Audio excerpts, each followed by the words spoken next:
Hi everyone, I'm Mary at the Reiki Place, and today I'm talking to you about what you can expect to learn in a Reiki 1 and 2 class. So let's start with a very quick definition of what Reiki is.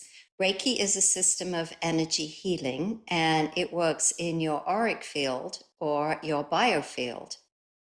It's really good for relieving stress, anxiety, depression. It can help you overcome grief.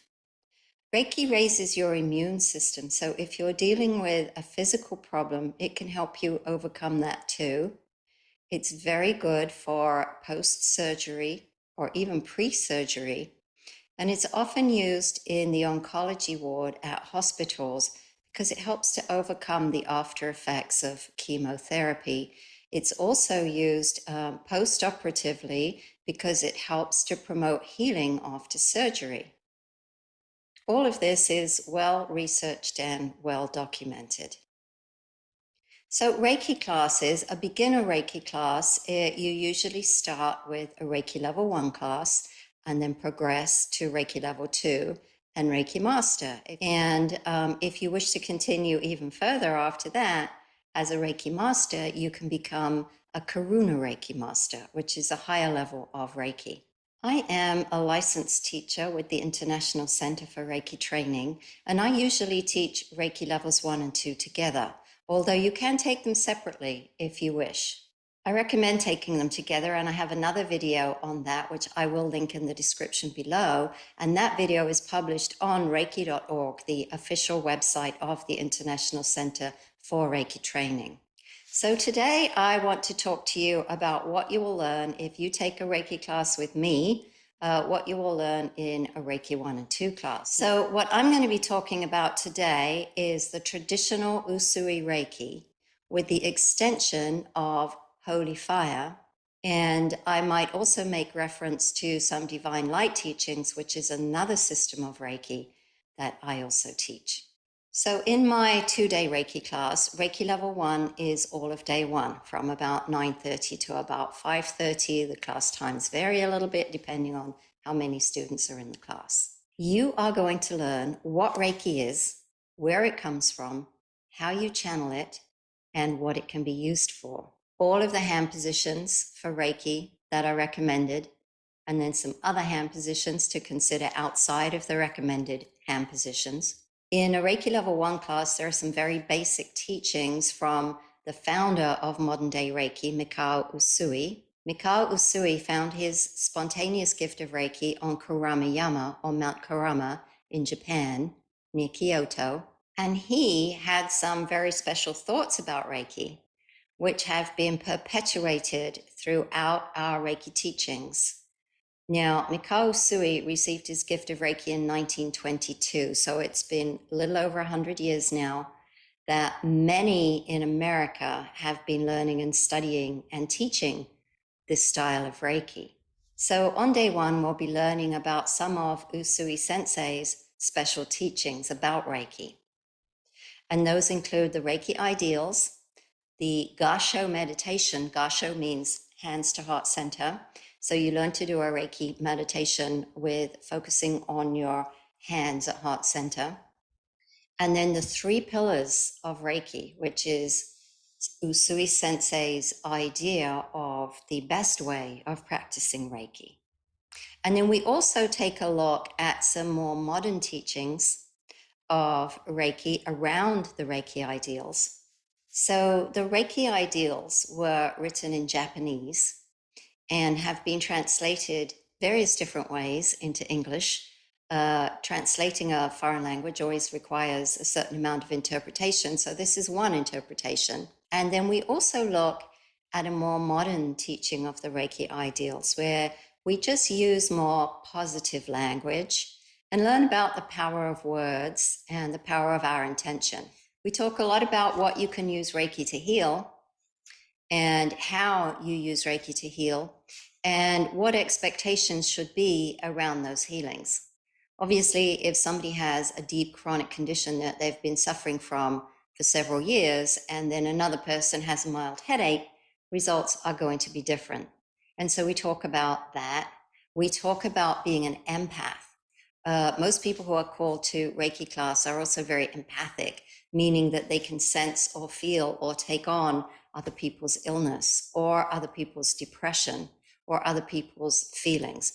And so we talk a lot about handling empathy and how you can empower yourself through your empathic abilities to become the light, to become the influence that other people feel positive benefits from being in your presence instead of you feeling negative impressions from being in their presence. That's a very important one. We also talk about the importance of the chakras and balancing the chakras. And I digress a little bit in my classes to delve just a tiny bit, not too deeply, into how the chakras relate to the endocrine system. I have other videos that talk about this, and in particular, my series, deep dive series on the chakras. So if you're interested in that specifically, you can go and check those out on this channel. And I'll link the playlist down below for those. But in Reiki class, we relate it more specifically to Reiki and talking about how the chakras are the primary ingress of energy into the body. That means universal life force energy coming from outside enters the body through the chakra system. So we explain that and we get just a little bit into the chakras. There's only a limited amount of information we can cover in a single day, but I will respond to questions on that from people in my classes. We also talk about the spiritual aspects of Reiki, how Reiki is not a religion, how you do not need to be religious in order to benefit from Reiki, to learn it, or to experience receiving Reiki treatments.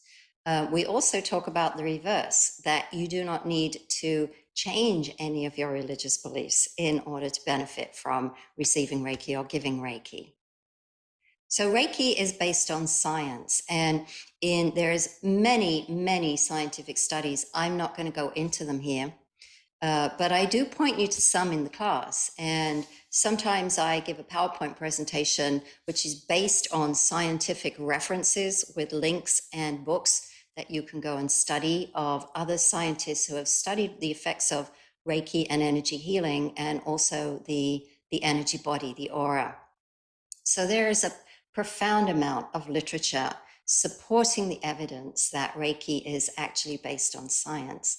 And I like to highlight as much of that as I can, given the class time that we have. On day one, we also go into the history of Reiki. Now, this is where my Divine Light system of Reiki differs a little bit from the Holy Fire system of Reiki. The Holy Fire system has a beautiful and deep teaching on the history of Reiki. So if you're more interested in a practical hands-on Reiki, then Divine Light Reiki, we touch on the history, but then I refer you to some books which explain the history in much more depth and detail than we can get into in class. And then we get on with some more practical aspects of Reiki, like how to use Reiki for healing, how to use Reiki for manifestation, and so on. Finally, we talk a little bit about the different levels of Reiki and what you can expect to learn at each level and how that works. Now, on both day one and day two in Reiki, we are, of course, going to do hands-on Reiki. So we do hands-on Reiki with each other. If this is an online class, that Reiki is going to be remote sessions with each other rather than on the tables. If it's an in-person session, we get on the tables and we do that in person.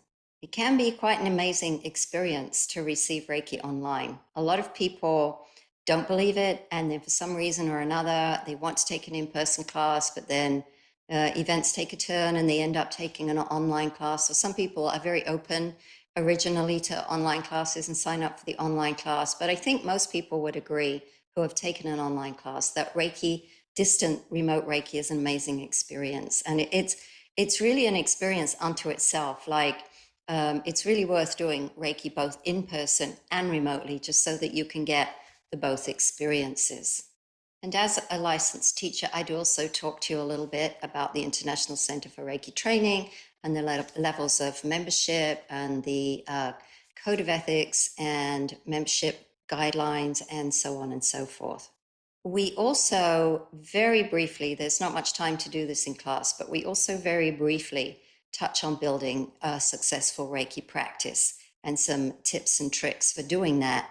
And we talk a little bit about the mindset that you need to get into, and how that, that mindset, that business mindset is very different from the Reiki healer's mindset, and how as a Reiki practitioner, you need to embrace both aspects of that.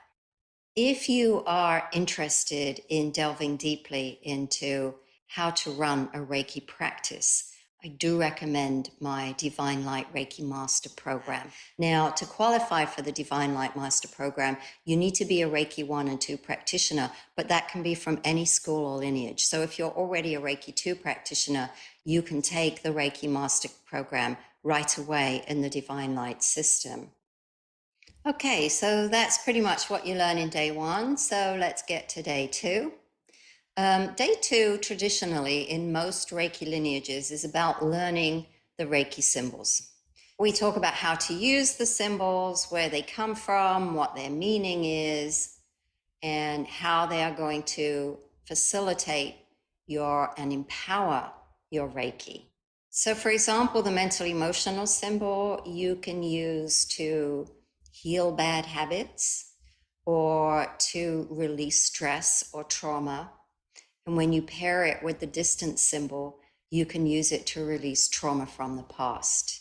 So treating PTSD, treating the residual symptoms from abuse, and so on and so forth. One of the symbols that you learn is the distance symbol that empowers remote Reiki, distance Reiki. This symbol helps your Reiki to cross space and time, and it facilitates remote Reiki.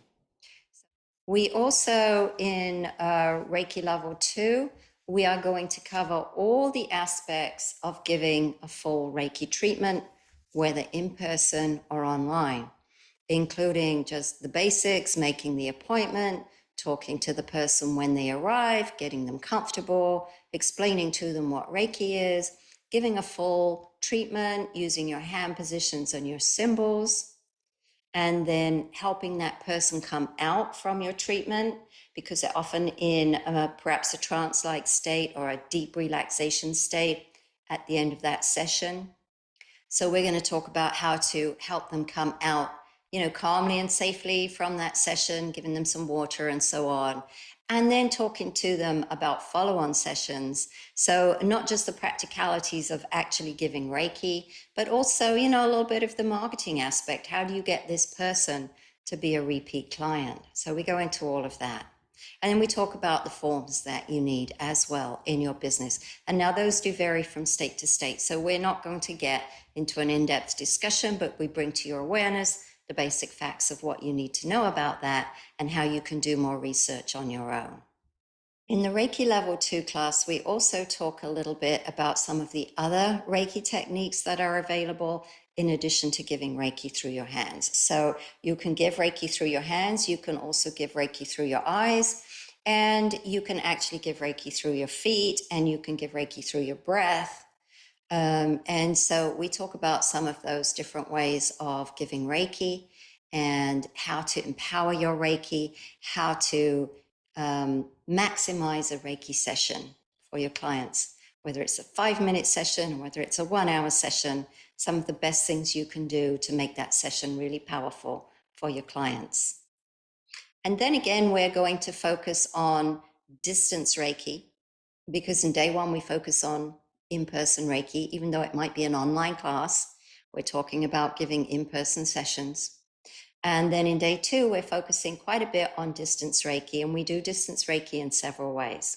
We talk about using a surrogate, such as a teddy bear or a pillow, to send distance Reiki, and we talk about or using your visualization. So you can either use a physical surrogate, like a teddy bear or a stuffed toy, or you can close your eyes and go into your third eye and give a distance Reiki through the inner eye, through visualization. So we talk about the various different ways of giving remote sessions so that you can find the method that works best for you. And then once again, we are going to end with, if this is an in-person class, we're going to end with some in-person Reiki. or if this is an online class, then that Reiki will be done remotely. And I'll just quickly tell you about one of the things I like to do when we're practicing the distance Reiki, and that is to send Reiki to ourselves into the future. Now, if this sounds wild and wacky to you, I'm telling you, you have to try it to believe it, but it really works. You can program your Reiki to arrive at a certain time on a certain day, and then you can get ready on that day at that time to receive your Reiki, and you will feel the Reiki coming to you that you sent to yourself perhaps the day before, perhaps 2 days before, when you were in your Reiki class. And this is an exercise that I do in every class. I get amazing results. I often get really positive feedback from my students that they received their own Reiki.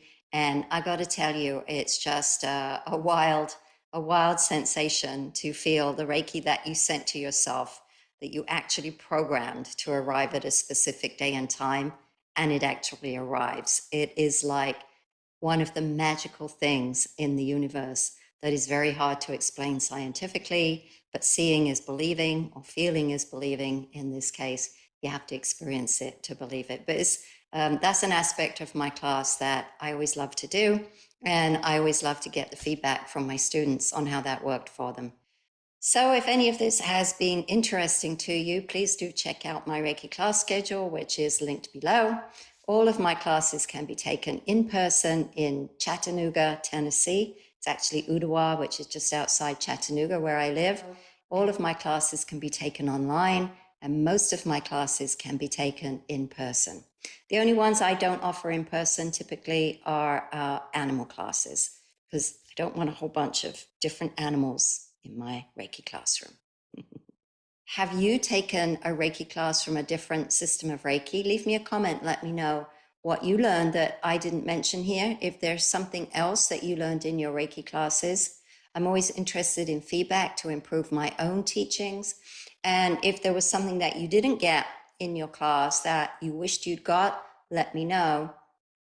In my Divine Light program, I'm very flexible and I can adapt the curriculum to help people learn what they prefer to learn. In the Holy Fire classes that I teach, I'm licensed, and so I abide by the licensing agreement, by the class structure that I've agreed to teach. So I'm a little bit more restricted, but there's often time even to sneak in a little bit extra in those classes too. So let me know what you're interested in. Better still, message me through my website, through my contact me form, if you would like to know more about my classes, and I'm always happy to hear from you and to answer your questions. So in the meantime, stay well, Reiki blessings, Reiki on, Reiki on, Reiki on.